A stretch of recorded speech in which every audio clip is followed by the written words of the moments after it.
David Fincher की film fight club 1999 में release हुई थी। एडवर्ड नॉर्टन, ब्रैड पिट और हेलेना बोनम कार्टर जैसे बढ़िया कलाकारों के साथ इस फिल्म ने एक थ्रिलिक एक्सपीरियंस का वादा किया था। लेकिन फाइट क्लब सिर्फ हॉलीवुड की एक चमकदार फिल्म से कहीं ज्यादा थी। यह आधुनिक समाज पर एक कड़ी आलोचना थी, उपभोक्तावाद और अनुरूपता के पेट पर एक घूंसा थी। फिल्म को शुरुआत में मिली-जुली रिस्पॉन्सें मिली। कुछ आलोचकों ने इसकी बोल्डनेस की तारीफ की, जबकि कुछ लोग इसकी हिंसा से परेशान हुए। उन्हें क्या पता था कि फाइट क्लब एक कल्ट क्लासिक बन जाएगी, जिससे अनगिनत डिबेटेडें और डिस्कस्डें शुरू होंगी। फिल्म में एक बेनाम नैरेटर है, जिसे एडवर्ड नॉर्टन ने बखूबी निभाया है। वह कॉर्पोरेट अमेरिका की मशीन का एक पुर्जा है। उसका जीवन अर्थ और उद्देश्य से रहित है। वह अनिद्रा से पीड़ित है और थकान के कारण जीवन में भटक रहा है। सांत्वना पाने के लिए वह स्पोर्ट ग्रुप्स में शरण लेता है और उन बीमारियों का नाटक करता है जो उसे है ही नहीं। वह वहां मिलने वाली सहानुभूति और जुड़ाव का आदी हो जाता है। नैरेटर की दुनिया बंजर अट्रांसेंटमेंट्स की है, जो आइकिया फर्नीचर से सजे हैं, जो उसके खाली और कंज्यूमरिज्मी एग्जिस्टेंस का रिप्रेजेंटिंग करते हैं। उसकी नीरस जिंदगी में उस समय एक फेगनीय मोड़ आता है जब उसकी मुलाकात रहस्यमय टाइलर फियर्सडेन से होती है, जिसे ब्रैड पिट ने बहुत ही शानदार तरीके से निभाया है। टाइलर वह सब कुछ है जो नैरेटर नहीं है, आत्मविश्वासी, रिबेलियनी और फ्री स्पिरिटेड। उनके बीच एक अनोखा बंधन बनता है और टाइलर नैरेटर को फाइट क्लब नामक एक गुप्त भूमिगत समाज से मिलवाता है। ब्रैड पिट टाइलर फियर्सडेन के फॉर्म में विद्रोह की भावना का प्रतीक है। टाइलर समाज के दम घोंटने वाले मानदंडों को खारिज करते हैं और पुरुषों से अपनी नीरस जिंदगी से मुक्त होने का आग्रह करते हैं। वह नैरेटर की हर मान्यता को चुनौती देते हैं, उसे अपने गहरे डर और डिजायरों का सामना करने के लिए मजबूर करते हैं। उनका रिश्ता फिल्म का मूल बनता है, प्रशंसा, हेरफेर और अंततः आत्मविनाश की एक जटिल टेल। टाइलर का दर्शन सरल लेकिन पावरशाली है। कैओटिकता को अपनाओ, सांसारिकता को अस्वीकार करो और अपनी मर्दानगी को पुनः प्राप्त करो। उनका करिश्मा एक फॉलोइंग को आकर्षित करता है। जीवन के सभी क्षेत्रों के पुरुष उद्देश्य और जुड़ाव के लिए बेताब हैं। फाइट क्लब सिर्फ अपनी कुंठाओं को दूर करने की जगह से कहीं बढ़कर होता जा रहा है। यह एक आंदोलन में बदल जाता है, उस मटीरियलवादी दुनिया का अस्वीकार जो उन्हें घेरे हुए है। फाइट क्लब खुद एक क्रूर तमाशे से कहीं बढ़कर है। यह थेरेपी का एक कच्चा और आदिम फॉर्म है। पुरुषों के लिए अपनी मर्दानगी के साथ फिर से जुड़ने का एक तरीका है, एक ऐसी दुनिया में जो उन्हें इससे दूर करती दिख रही है। जैसे जैसे नैरेटर फाइट क्लब की दुनिया में उतरता जाता है, वह अपने पुराने व्यक्तित्व को त्यागने लगता है। उसे हिंसा में ब्रेक फ्री मिलती है, अपने पूर्व जीवन की सुन्नता से ब्रेक फ्री मिलती है। फाइट क्लब के नियम सरल हैं। आप फाइट क्लब के बारे में बात नहीं करते हैं, और फाइट क्लब का दूसरा नियम यह है कि आप फाइट क्लब के बारे में बात नहीं करते हैं। यह गोपनीयता इसके आकर्षण को और बढ़ा देती है, जिससे इसके सदस्यों के बीच भाईचारा पैदा होता है। हालांकि जैसे जैसे लड़ाई बढ़ती जाती है, वैसे वैसे समूह की विचारधारा भी बढ़ती जाती है, जिससे विनाशकारी और अराजक कार्य बढ़ते जाते हैं। भाग 5, विद्रोह की कीमत, प्रोजेक्ट मेहम। टाइलर के लीडरशिप में फाइट क्लब प्रोजेक्ट मेहम में बदल जाता है, जो एक कट्टरपंथी संगठन है जिसका एक अधिक भयावह एजेंडा है। विद्रोह और कैओटिकता के बीच की रेखाएं धुंधली पड़ने लगती हैं। प्रोजेक्ट मेहम की तोड़फोड़ और सामाजिक व्यवस्था को बाधित करने की घटनाएं बाराच जाती हैं, जो उपभोक्तावाद और कॉरपोरेट नियंत्रण की फाउंडेशंस को ही निशाना बनाती हैं।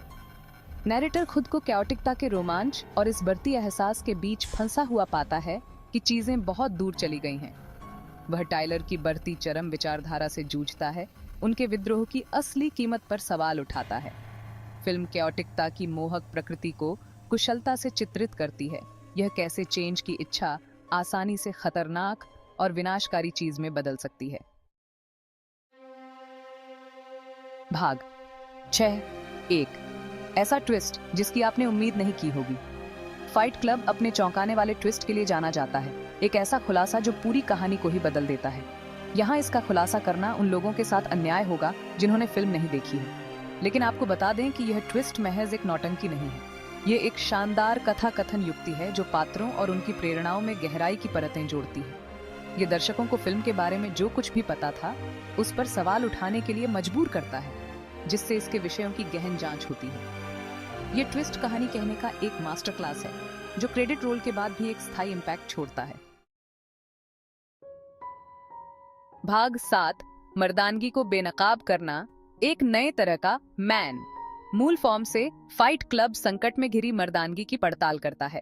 फाइट क्लब की ओर आकर्षित होने वाले पुरुष एक ऐसी दुनिया में खोए हुए हैं जो अब प्रदाता और रक्षक के फॉर्म में उनकी ट्रांसेंड संपरिक भूमिकाओं को वैल्यू नहीं देती है। वे सामाजिक अपेक्षाओं के बोझ तले दबे हुए हैं। सफलता की एक संकीर्ण परिभाषा के अनुफॉर्म ढलने के लिए प्रेशर डाला जा रहा है। फिल्म मर्दानगी की इन पुरानी धारणाओं को चुनौती देती है। तेजी से बदलती दुनिया में पुरुषों के सामने आने वाले दबावों की तीखी आलोचना पेश करती है। ये स्पिरिटों को दबाने के खतरों, वास्तविक जुड़ाव की आवश्यकता और अपनी शर्तों पर खुद को परिभाषित करने के वैल्यू की पड़ताल करती है। भाग 8, उपभोक्तावाद की जकड़न, मटीरियलवादी दुनिया से लड़ाई। फाइट क्लब उपभोक्तावाद के खतरों के बारे में एक पावरशाली संदेश देता है।